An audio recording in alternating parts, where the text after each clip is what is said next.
সম্মানিত দর্শক মণ্ডলী, আসসালামু আলাইকুম। লোগো ডিজাইন টিউটোরিয়ালে আপনাদের স্বাগত জানাচ্ছি। আজকের লোগো ডিজাইনের প্রথম ক্লাস। আমি প্রথমতই টুলবার থেকে টাইপ টুলটা সিলেক্ট করছি। সিলেক্ট করার পরে আমি আর্টবোর্ড উপরে ক্লিক করলাম। দেন আমি মাউস থেকে রাইট বাটন ক্লিক করে আমি সাইজটা একটু বড় করে নিচ্ছি যাতে আমাদের দেখতে সুবিধা হয়। আমি 36 করলাম। দেন এখানে আমি লিখছি এক্সপোজ, EXPOS, এক্সপোজ। এটা হচ্ছে আমাদের লোগো টেক্সট। আমি সিলেকশন টুলে চলে গেলাম। দেন এটা লোয়ার কেস হয়ে আছে, আমি আপার কেস করতে যাচ্ছি।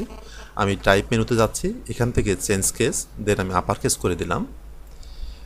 লোগো ডিজাইনের ক্ষেত্রে গুরুত্বপূর্ণ ভূমিকা পালন করে ফন্ট সিলেক্ট করা। কাজে আমরা এখন একটা ফন্ট সিলেক্ট করব। তো আমি যে ফন্টটা সিলেক্ট করতে যাচ্ছি সেটা হচ্ছে নেকজা রেগুলার। তো আমি এখানে লিখে দিচ্ছি NEX, সরি এখানে স্ল্যাব শরীফ সিলেক্ট করা আছে, আমি এটা অল করে দিলাম। দেন এখানে লিখলাম নেকজা রেগুলার, এটা আমরা সিলেক্ট করলাম। যখন আমরা কোনো লোগো ডিজাইন করতে যাব, প্রথমেই যে কাজটা আমরা করতে পারি, কোনো কিছু জানা না থাকলেও আমরা যে কাজটা করতে পারি সেটা হচ্ছে একটা ভালো ফন্ট সিলেক্ট করে সেই ফন্টটাই আপনি আপলোড দিয়ে দিবেন ওয়েবসাইটে বা কন্টেস্টে আপনি আপলোড দিয়ে দিবেন বা বায়ারকে আপনি দেখাবেন। তো আমি মনে করছি যে নেকজা রেগুলার এটা একটা ভালো ফন্ট। এরপরে আরও অনেক ভালো ভালো ফন্ট আছে, আপনারা সেগুলো সিলেক্ট করতে পারেন। এখান থেকে আমি গুড টাইম বা এটাও সিলেক্ট করতে পারি। দেন আমাদের যেটা পছন্দ আমরা সেটা শুধুমাত্র কোনো কিছু না করে শুধুমাত্র একটা ভালো ফন্ট সিলেক্ট করে সেটা আমরা লোগো হিসাবে সেভ করে আমরা ওয়েবসাইটে আপলোড করে দিতে পারি। তো যা হোক, আমি এটা রেখে দিচ্ছি। আমি যে গুড টাইম যে ফন্টটা নিলাম, এখান থেকে আমি এখন এখানে যেটা করছি সেটা হলো আমি এটা সিলেক্ট রাখা অবস্থায় আমি এখান থেকে ক্যারেক্টারে যাচ্ছি।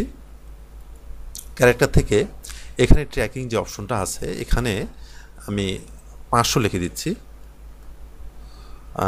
আসলে আমি যেটা চাচ্ছিলাম সেটা হলো লেখাগুলোর মধ্যে একটু গ্যাপ তৈরি করা। তো 500তে আমার মনে হচ্ছে কম হচ্ছে, আমি আরও বেশি বাড়াতে চাচ্ছি। কাজে এখানে আমি এটা ড্রাগ করে আবার এখানে আমি 700 লিখে দিলাম, তাতে এমন হবে। তাহলে আমাদের প্রথম যে ডিজাইনটা হলো লোগো ডিজাইন, এবং সেটা হচ্ছে ওয়ার্ডমার্ক লোগো, সেটা আমরা এভাবেও অ্যাপ্লাই করতে পারি। আমি এটা ক্রিয়েট আউটলাইন করে দিলাম। আবার আমরা এভাবেও অ্যাপ্লাই করতে পারি, স্রেফ এভাবে আমরা অ্যাপ্লাই করতে পারি, আবার এভাবেও করতে পারি। আবার ঠিক এভাবে নিয়ে এসে এটা আমি একটা কপি করলাম। আমরা হালকা যদি কাজ করতে চাই সে কাজগুলো আমরা করতে পারি।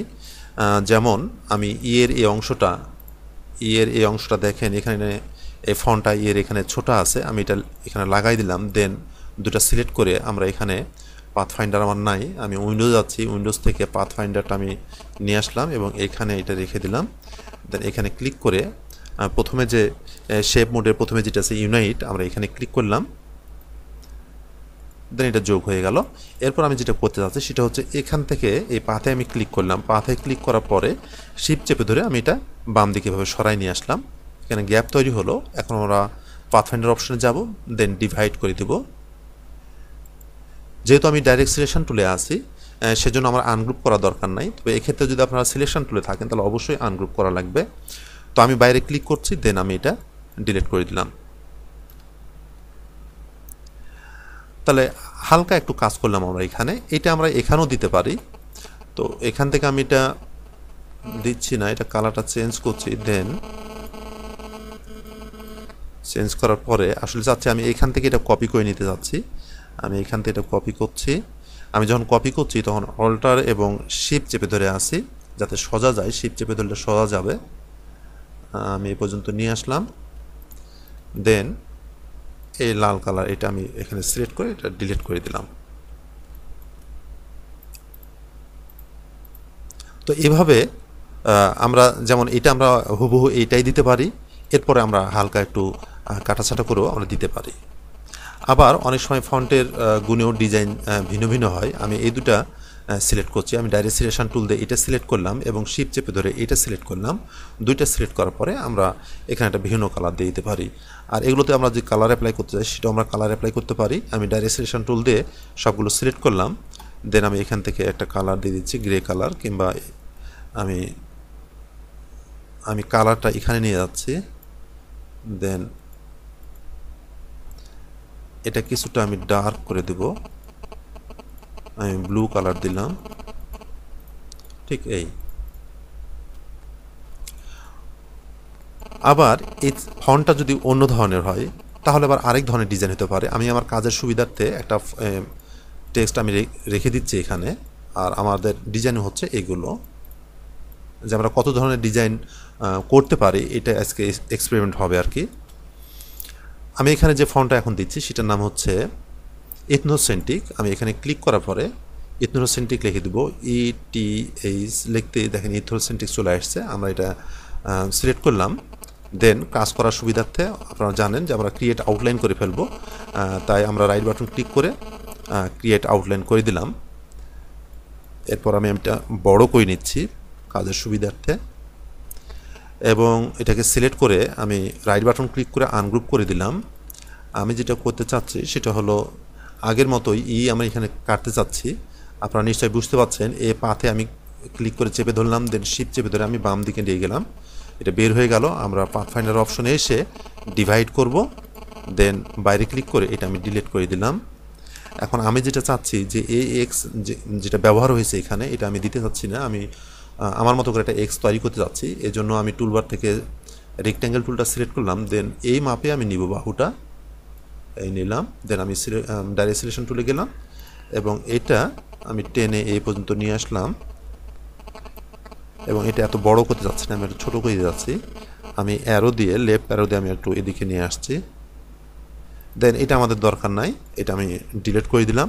এবং এটা সিলেক্ট করে আমি রাইট বাটন ক্লিক করছি এবং ট্রান্সফর্ম থেকে রিফ্লেক্টে যাচ্ছি। এখানে ভার্টিক্যাল সিলেক্ট থাকবে, দেন আমি কপিতে ক্লিক করলাম, তাহলে এই হলো। এখন আমি যেটা করতে যাচ্ছি সেটা হলো এটাকে সিলেক্ট করে আমি অবজেক্টে যাব, অবজেক্ট থেকে পাথ থেকে অফসেট পাথ, এখানে এসে আমি প্রিভিউ করে নিব এবং এখানে মিটার থাকবে। প্রিভিউ করার পরে আসলে কত দূরত্ব আমি কাটতে চাই সেটা আমি ঠিক করে নেব। আমি এখানে 5 রাখছি, 5 পিটি, দেন ওকে করলাম। এরপরে আমি সবগুলো সিলেক্ট করলাম। সিলেক্ট করার পরে আমি টুলবার থেকে শেপ বিল্ডার টুলটা সিলেক্ট করলাম এবং কিবোর্ড থেকে অল্ট কিটা চেপে ধরে আমি এর উপরে ক্লিক করলাম, জাস্ট এখানে ডিলিট হয়ে গেল। এখন আমি ডাইরেক্ট সিলেকশন টুলে গেলাম এবং যে বর্ধিত যে অংশটা আমাদের, এটা আমরা ডিলিট করে দিলাম।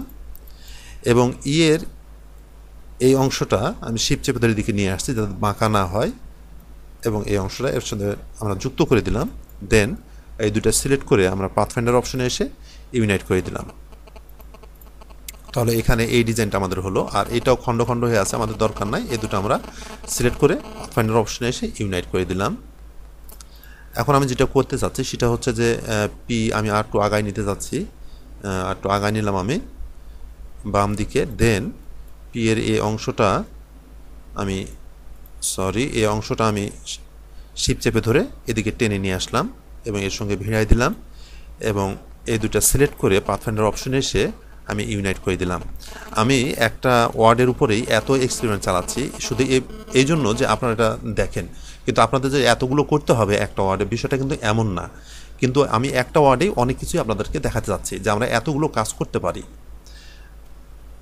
এরপর আমি যেটা করব সেটা হলো কাজের সুবিধাটি আমি সিলেক্ট করলাম, সিলেক্ট করার পর লাল কালার দিলাম এবং এটাকে আমি বাম দিকে নিয়ে আসছি, এবং যখন নিয়ে আসবো তখন যাতে সোজা আসে, উপর নিচ যাতে না হয়।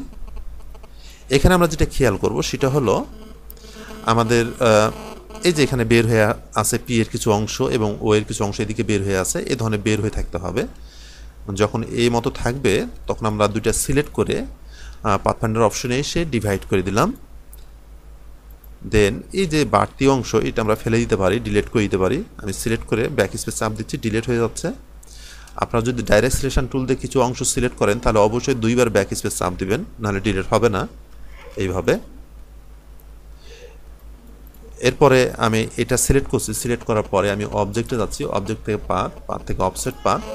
যেহেতু এখানে আমি গ্যাপ তৈরি করেছি 5 পিটি, কাজে এখানে যতগুলো গ্যাপ আমি তৈরি করব 5 পিটি গ্যাপ তৈরি করব। আমি এখানে প্রিভিউ না করলেও হতো, আমি ওকে করে দিতে পারতাম। দেন এটা কাজের সুবিধার্থে বা বোঝার জন্য আমরা ভিন্ন কালার দিতে পারি। সবগুলো সিলেক্ট করলাম। সিলেক্ট করার পরে আমি টুলবার থেকে শেপ বিল্ডার টুলটা নিলাম, দেন কিবোর্ড থেকে অল্ট চেপে ধরে আমি এখানে ক্লিক করলাম এবং এখানে ক্লিক করলাম। এরপর আমি ডাইরেক্ট সিলেকশন টুল আবার চলে গেলাম, বাইরে ক্লিক করে আমি এই অংশগুলো ডিলিট করে দেব। দেন আমি সবগুলো সিলেক্ট করে সরি, এখানে যখন আমরা ডিভাইড করেছি, আপনারা জানেন ঘিরা কোনো শেপ ডিভাইড করলে সেখানে একটা ময়লা তৈরি হয়। দেখেন এই যে ঠিক এইখানে আমরা এটা খুব সহজে দূর করতে পারি। এখানে একটা কালার দিয়ে দিলাম, দেখেন আমরা এটা ডিলিট করে দেব। দেন আমরা সবগুলো সিলেক্ট করে ইউনাইট করে দিলাম। এরপরে দেখেন এখানে কিছু কোণ হয়ে আছে। আপনারা চাইলে এই কোণের উপর ক্লিক করে এটা রাউন্ডেড করে দিতে পারেন এইভাবে। যদি চান যে এত কর্নার দেখবেন না, তাহলে এতটুকু রাউন্ডেড করতে পারেন। আর এখানে দেখেন একটু সমস্যা মনে হচ্ছে, এগুলো আপনারা ডিলিট করে দিবেন। আমি সিলেক্ট করছি, ডাইরেক্ট সিলেকশন দিয়ে সিলেক্ট করার পরে, সরি, বরঞ্চ এটা আমরা ইউনাইট করে দিব। সিলেক্ট করার পরে আমরা পাথরের অপশনে এসে ইউনাইট করে দিলাম। আর এখানে এটা আমি ডিলিট করে দিচ্ছি। এখন ঠিক আছে। এরপর আমাদের যা করণীয় সেটা হচ্ছে আমরা এস এবং ই এই দুটো আমরা বাম দিকে নিয়ে চলে আসছি, ঠিক এই পরিমাণ রাখলাম। এরপরে এসের এই নিচের বাহুটা আমি ডাইরেক্ট সিলেকশন টুল দিয়ে এটা বাড়াই নিচ্ছি।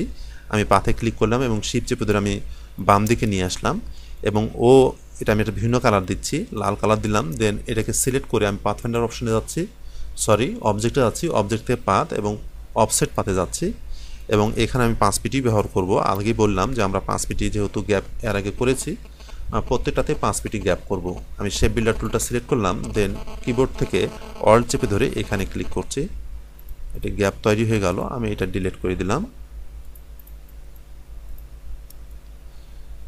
কন্ট্রোল 2 করে লক করলাম, এখানে একটা শেপ আছে, এটা আমরা ডিলিট করে দিলাম। এরপরে কন্ট্রোল অল্টার 2 করে আমরা এটা আনলক করে নিলাম। আর এখানেও আমি এর এই অংশটা ছোটাই দিতে যাচ্ছি। এটা আমি এখানে ক্লিক করে শিফট চেপে ধরে বাম দিকে নিয়ে আসলাম, ডিভাইড করলাম এবং এটা ডিলিট করে দিলাম এবং এসের এই বাহুটা আমি এর এই বাহুর সঙ্গে মিশাই দিলাম। দেন দুটো সিলেক্ট করে আমি পাথ ফাইন্ডার অপশনে এসে ইউনাইট করে দিলাম।